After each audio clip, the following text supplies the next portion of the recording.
पण उज्ज्वल निकम हे या केसमध्ये आले, तपास तुमची मागणी होती की काय नेमकं त्याच्यामुळे पुढे परिणाम होऊ शकतो केसवर? नाही, हे जे सगळे इन्व्हेस्टिगेशन चालू आहे त्याच्यामध्ये याचा जास्तीचा फायदा होऊ शकतो आणि आता लवकरच चार्जशीट होणार आहे. त्यात पण त्यांचा महत्वाचा रोल राहील. जे SIT अधिकारी आहेत किंवा CIDचे अधिकारी आहेत त्यांच्यासोबत त्यांना काम करता येईल. पण या अनुषंगाने जर उज्ज्वल निकम यांच्या यापूर्वीचा इतिहास बघितला तर मोठमोठ्या केसेसमध्ये निकाल लावण्यामध्ये, केवळ निकाल नाही तर आरोपींना शिक्षा देण्यासंदर्भात त्यांची फार मोठी भूमिका राहिलेली आहे. मग त्याच आमचा पण तोच उद्देश आहे की हे जे आरोपी आहेत त्यांना फाशीची शिक्षा द्या आणि त्यांना फाशीच झाली पाहिजे. या न्यायासाठी गावकऱ्यांनी आणि सगळ्यांनी ही मागणी धरून ठेवली होती.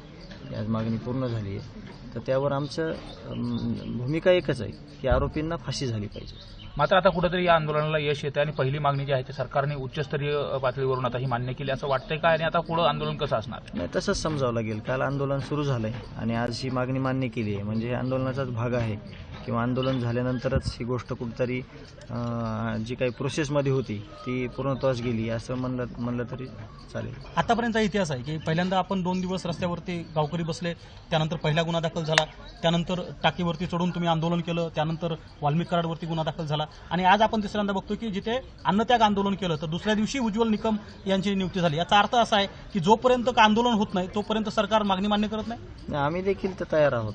जर आंदोलन करून सगळ्या मागण्या मान्य किंवा आरोपींना फाशीपर्यंत जे आम्हाला काही रस्त्यावर उतरून करावं लागेल किंवा कुठलीही बाजी द्यावं लागेल जीवाची, तरी आम्ही त्याला मागे पुढे बघणार नाहीत आणि आमची भूमिका ही अशीच राहील. फक्त एक आहे की शेवटला आम्ही जे मागतोय ते न्याय मागतोय. न्यायाव्यतिरिक्त आम्ही दुसरी कुठलीही मागणी करत नाही. या न्यायाच्या भूमिकेमध्ये आम्हाला जे काही आंदोलनाचं पवित्रा घ्यावं लागत आहे वारंवार ते आम्ही घेऊ. त्याच्याविषयी आमचं काही जे आत्मक्लेश आहे आमचा तो आम्ही करू आणि या पुढेही जे काही याच्यामध्ये न्यायाच्या भूमिकेत जे काही आंदोलन करावं लागतील, जे काही रस्त्यावर उतरावं लागेल ते आम्ही त्याच्यात कुठेही कसूर पडू देणार. 7 मागण्या या सगळ्या निवेदनामध्ये दिलेल्या आहेत, त्यातली एक मागणी पूर्ण झाली. किती मागण्या पूर्ण झाल्यावर आंदोलन कसं, तुमची भूमिका काय असणार? नाही, आमची भूमिका काल SP साहेबांना जे फोन केला होता त्यांच्या संबंधित काही ज्या मागण्या आहेत त्याच्यावर त्यांनी आम्हाला सकारात्मक प्रतिसाद दिलेला आहे. आता शिष्टमंडळ आणि जे गावकरी आहे ते बसून ज्या प्रमुख मागण्या आहेत त्यात शॉर्ट आउट करतील की कुठल्या मागण्याविषयी आपल्याला ठोस आश्वासन दिलेलं आहे आणि राहिलेल्या ज्या मागण्या आहेत त्या शॉर्ट आउट करून त्यावर काय म्हणजे पुढून प्रक्रिया चालू आहे या संदर्भात ते विचार करतात. पोलीस निरीक्षक वैभव पाटील यांच्याशी सुद्धा तुम्ही चर्चा केली. काय त्यांचं एकूण प्रशासनातर्फे म्हणणं होतं? कदाचित या सगळ्या चर्चेनंतर आपण तरी सुद्धा अन्नत्याग आंदोलनावरती थांबलो. हे आंदोलन तर आपलं चालू आहे, चालूच राहणार आहे. परंतु ह्या ज्या मागण्या आहेत आपल्या 7 त्या मागण्यासंदर्भात ही एक मागणी झाली. परत आरोपी पकडण्यासंदर्भातली एक मागणी आहे.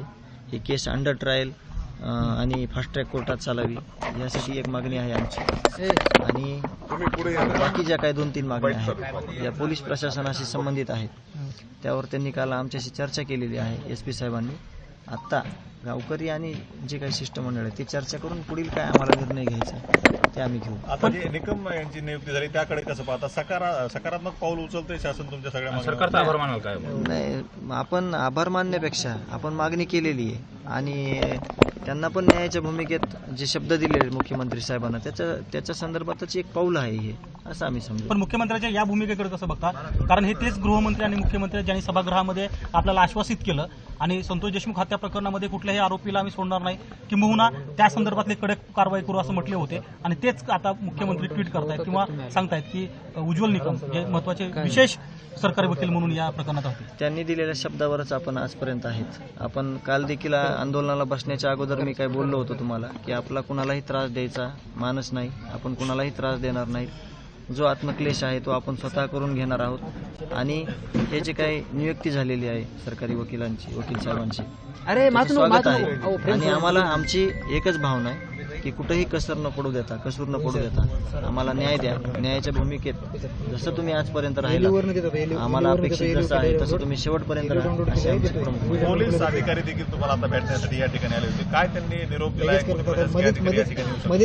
SP साहेबांना जे काही मला काल फोनवर बोलणं झालं त्या संदर्भात जे पत्र दिलं होतं PI वैभव पाटील साहेबांनी, त्यांचं म्हणणं असं आलं होतं की ह्या सगळ्या जे तुमचे इन्व्हेस्टिगेशन काही राहिलेले आहेत, ज्या उणीवा आहेत त्या तुम्ही कधीपर्यंत देणार आहेत. तर मी त्यांना सांगितलं की मला 2 दिवसाचा वेळ द्या, म्हणजे व्यवस्थित ड्राफ्ट बनवून मी त्यांना देईन.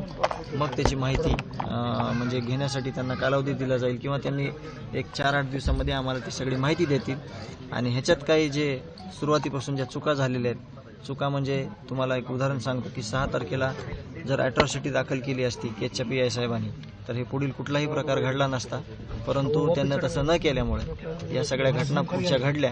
अशा काही प्रकारचं जे आमचं काही आमच्याकडे जी माहिती आहे ती आम्ही तिथं पोहोच करणार आहोत. बाळासाहेब कोले यांना सुद्धा विशेष सहाय्यक वकील म्हणून या ठिकाणी नियुक्ती करण्यात आली आहे. म्हणजे 2 पातळीवरती जे मागणी आपली होती उज्ज्वल निकम हे याचं विशेष काम बघतील आणि त्यानंतर सहाय्यक म्हणून बाळासाहेब कोले हे काम मागणार आहेत. नाही, आता त्या संदर्भात आम्हाला विचार करावा लागेल की म्हणजे कसं याकडे आपण बघायला पाहिजे किंवा आपल्याला काय योग्य आहे किंवा समजा अतिरिक्त भार दिल्यावर काही इकडे परिणाम होऊ शकेल का, याविषयी आम्ही सगळी सविस्तर चर्चा करून पुढील निर्णय घेणार आहोत.